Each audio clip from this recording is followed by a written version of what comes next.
আমি নবী তোমাকে বলে গেলাম তুমি এখন মোবাইলে যা করবে এটা তোমার চোখের জিনা হবে।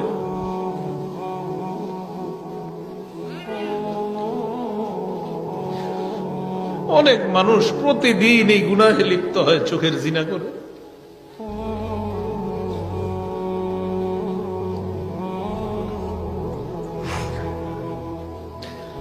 রাসূল বলছেন দুই চোখের জিনা হলো দেখা।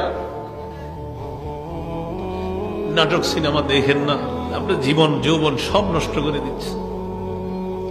হাদিসটা পড়ে রাসূল বলছে দুই চোখের জিনা হলো দেখা। ওয়াল উযুনান জিনাহুমা আল ইস্তিমা, দুই কানের জিনা হলো শ্রবণ করা। একটু বড় মোবাইলে আপনি ঘন্টার পর ঘন্টা যার সাথে কথা বলবেন, আপনার নবী বলছে ডাক দিও উম্মত, আমি নবী বলে গেলাম তুমি এখন মোবাইলে যা করবা এটা তোমার কানের জিনা হবে। ওয়াল লিসান জিনাহু আল কালাম, আল্লাহ নবী বলেন জিহ্বার জিনা হলো কথা বলা। ঘন্টার পর ঘন্টা কার সাথে আপনি কথা বলছেন, নবী বলেন এটা জিহ্বার জিনা। ওয়াল ইয়াদ জিনাহা আল বাত, হাতের জিনা হলো স্পর্শ করা। কোথাও দেখা করতে গেলেন, রিকশায় বসলেন, যে মেয়েটার শরীরে টাচ করা হারাম, ওই মেয়েটার শরীরে আপনার টাচ লেগে যায়, নবী বলেন এটা হাতের জিনা। ওয়ার রিজ জিনাহা আল খুতা, পা দিয়ে কারোর সাথে আপনি দেখা করার জন্য রওনা করলেন, আল্লাহ নবী বলেন এই যে তুমি পাটা রাখলা এটা তোমার পায়ের জিনা শুরু হয়ে যায়।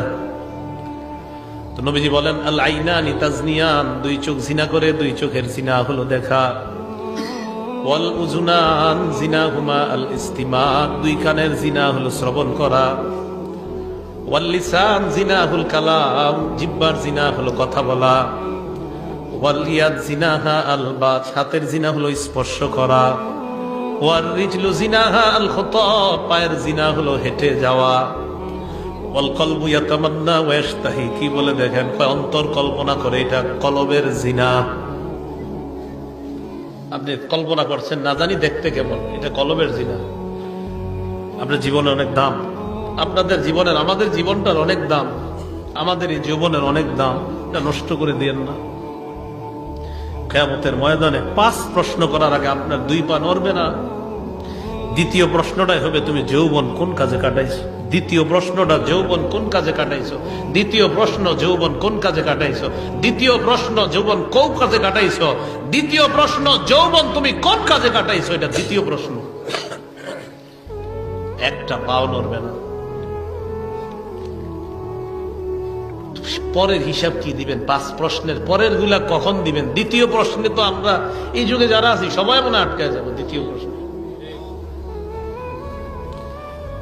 রাসূলুল্লাহ সাল্লাল্লাহু আলাইহি সাল্লাম বলেন ওয়াল কলবু ইয়াতামান্না ওয়া ইয়াশতাহি, অন্তর কল্পনা করে।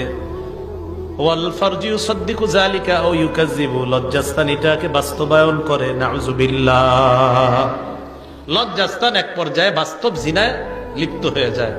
আল্লাহ আমাদের সকলকে হেফাজত করেন।